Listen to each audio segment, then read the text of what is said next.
안녕하십니까. 저는 공기는 생명이다 라고 13년간을 이야기하고 있는 주식회사 에어클린의 대표이사 이석재입니다. 지난 2022년 이집트에서 콥27 유엔 총회가 열렸습니다. 그때 유엔 사무총장님으로 계신 안토니오 구테레스 총장님께서는 각 국에서 참석하신 각국 대표단들에게 이런 얘기를 했습니다. 지금 우리는 지옥으로 가는 급행 열차를 타고 불기둥 속으로 지금 뛰쳐들고 있습니다. 탄소 절감은 이제 너와 나의 문제가 아닙니다. 이것은 우리들의 지금 소명입니다. 제발 돈 아끼지 말고 탄소 절감하는데 최선을 다해 주십시오. 그리고 여기에 참석한 국가들은 대부분이 다들 잘 삽니다. 지금 우리 지구상에는 돈이 없어 지금 쩔쩔매고 있는 국가가 많습니다. 그 나라의 탄소 배출 저감을 위해서 좀 도와주십시오라고 말씀을 하셨습니다. 아마 여러분들도 신문지상이나 언론도서 보도를 봤을 겁니다. 그런데 이런 상황들이 우리 여러분한테 몸으로는 와닿지가 않습니다. 해서 제가 말씀을 드리고 싶은 것은 매연에 대해서 말씀을 드리고 싶습니다. 작년에 인도에서는 미국 콜롬비아 대학 그리고 빅토리아 대학교 그리고 캐나다의 국립환경연구소에서 자동차에서 나오는 매연이 인체에 어떠한 영향이 있는가라고 연구를 했답니다. 이 소식은 인도에서 저와 함께 일을 하고 있는 친구가 제게 보내준 문서입니다. 이 문서에 보면은 자동차에서 나오는 배기가스가 인간의 뇌에 치명적이답니다. 즉 지금 우리가 알고 있는 치매나 기타 등등이 자동차 매연으로부터 발생한다는 이론이 이 세 기관에서 나왔습니다.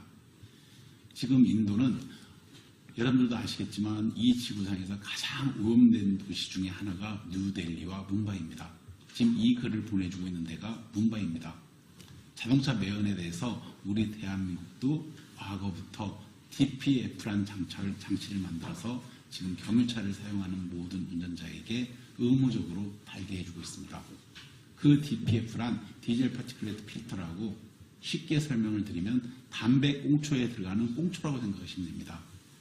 우리가 담배를 흡입을 할 때 불순물을 먼저 꽁초에서 절감을 시켜줍니다. 그리고 그 절제물이 우리 인체에 들어가서 폐가 2차 절감을 시켜줍니다. 그리고 바깥으로 연기를 내뿜습니다. DPF라는 것은 차량에 달려있는 절제 장치입니다. 즉 필터입니다. 자동차에서 나오는 나쁜 오염을 1차 DPF가 걸러줘서 밖으로 내보냅니다. 근데 그 역할을 제대로 발효를 못합니다. 이것은 KBS에서 전국으로 방송이 된 적이 있는 사실입니다. 해서 지난주에 저는 제가 겪었던 일을 말씀드리겠습니다. DPF를 장착한 1톤 탑자의 차주가 저를 찾아왔습니다. 사장님, 저는 지금 제 차에는 DPF가 장착이 되어 있습니다. 한국교통안전공단에서 저희들은 매연 테스트를 받습니다. DPF를 장착을 한 차량은 한국교통안전공단에서 테스트를 해야 됩니다. 그랬는데 테스트 결과 32%의 매연 결과가 나왔답니다. 32%의 매연 결과가 나오면 시내 주행은 물론 쉽게 얘기하면 교통보험금이 많이 나옵니다. 해서 이걸 어떻게 해야 되냐 물어봤더니 차를 폐차를 하든가 아니면 수리를 합니다. 근데 그 수리할 돈이 없습니다. 어떻게 해야 됩니까? 라고 저를 찾아왔습니다. 그래서 제가 토요일날 그 사실을 듣고 토요일날 우리의 제품을 그쪽에다 넣었습니다. 그랬더니 월요일날 같이 한국교통안전공단을 가서 테스트를 했더니 4%로 줍니다. 과연 어떤 게 효율성이 클까라고 제가 질문을 던졌습니다. 한국교통안전공단에 있는 직원에게. 그랬더만 하시는 말씀이 저희들은 그냥 교과서에 있는 그대로 말씀을 하십니다. 이게 저희들의 할 수 있는 방법입니다라고. 이것은 우리가 해결해야 될 문제입니다.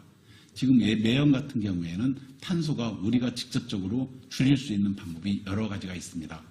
지금 이 방송을 보고 있는 여러분들도 탄소 배출 저감에 대해서 모두 다 한번 생각해서 절감하는 방법을 반드시 찾아서 실행을 해야 됩니다.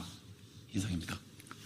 지금 현재 대한민국 차량 등록소에 등록된 차량이 2,700만 대입니다. 그런데 그 중에 70만 대가 현재 전기차입니다. 나머지는 지금 화석 연료를 운영하고 있는 차량이에요. 근데 대한민국 정부에서 과거부터 지금까지 DPF라는 장치를 지원을 해줍니다. DPF라는 것은 아까 설명드렸듯이 매연 저감 장치입니다. 이걸 정유차에 의무적으로 지금 달게 해주는데 거기에 대한 비용이 예를 들면 작은 차는 몇십만 원, 그런데 큰 차는 몇백만 원 비용이 들어갑니다. 그걸 운전자가 부담을 할 수가 없어요. 그런데 국가가 90%를 지원을 해줍니다. 그런데 그 금액을 지원을 해줌에도 불구하고 그 운전자들은 고마워하지 않습니다. 왜 그러냐면 그 매연저감치를 달면 특히 화물차들, 그러니까 운송으로 밥을 먹고 살고 계신 분들은 화물차가 힘이 좋고 그 사람들은 기름값이 곧 자기들 돈벌입니다. 그런데 DPF 장치를 달면 기름값을 더 먹어요. 그 차 힘도 딸려져요. 이게 그러니까 이걸 어떻게 풀어야 될지 이것은 다 같이 고민을 해볼 문제입니다. 탄소가 줄어든다고는 얘기는 하는데 아직까지는 저는 솔직히 자신을 못하겠습니다. 그래서 저희들은 그것 때문에 지난 13년간 고생을 했고 그것 때문에 우리 회사의 제품을 지금 만들어서 하고 있는데 결론부터 말씀을 드리면 지금 우리도 아까 우리 이설 대표님 말씀하셨던 해외 쪽에 많은 관심이 있어요. 그런데 드디어 저희가 베트남에 진출을 합니다. 그래서 축하드립니다. 달러 봅니다. 이건 애국하는 길입니다. 예, 달러 봅니다. 네.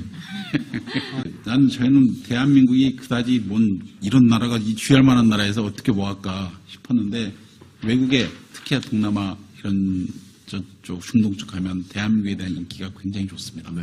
그래서 프라핏이 많아요. 그리고 특히나 우리 방탄소년단이랄지 그런 분들이 많은 도움을 줘가지고 대한민국에 대한 이미지가 굉장히 많이 높습니다. 그래서 그 덕을 봅니다. 그리고 이설 대표님, 네. 아까 종이 영수증 없앤다고 하는데 네. 가장 궁금한 거 어른들은 어떻게 사용을 합니까? 내가 눈이 나빠. 잘 못 봐. 네. 정창훈 대표님, 네. 앞전에 우리가 요소수 때문에 대혼란이 있었지 않습니까? 만약에 요소수 문제와 DPF를 해결할 수 있다면 그게 좋은 기술입니까? 작년에 파키스탄 나라에서 대홍수가 있었습니다. 네. 그 매스컴에서 보셨지 않습니까? 그런데 파키스탄이라는 나라에 제 친형님이 거기서 일을 하고 계세요. 그런데 파키스탄이라는 나라가 비 때문에 그렇게 홍수가 난 게 아니고 파키스탄이 히말라야 산맥하고 붙어 있습니다.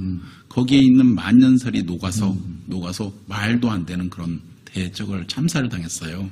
그게 우리가 몸으로 와 닿는 탄소 기후위기 문제입니다. 근데 그런 문제를 우리가 모두 다 참가를 이제 해야 됩니다. 알아야 됩니다. 그래서 이런 거라도 계속 방송이 돼서 국민들한테 좀 알려졌으면 하는 게 좀 바람 같아요. 네.